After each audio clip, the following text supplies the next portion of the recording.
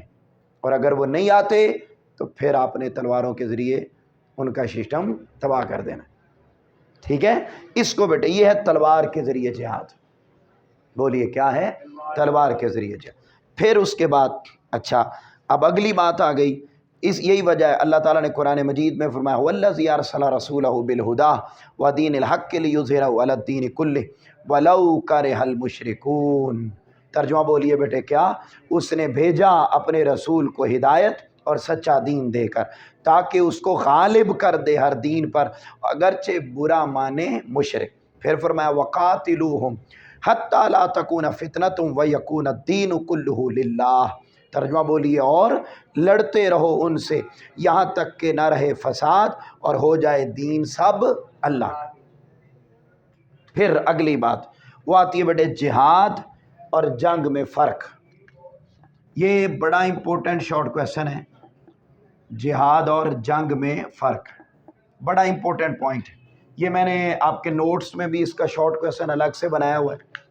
بڑا ٹیسٹ میں بھی آتا ہے اور بورڈ میں بھی آئے گا.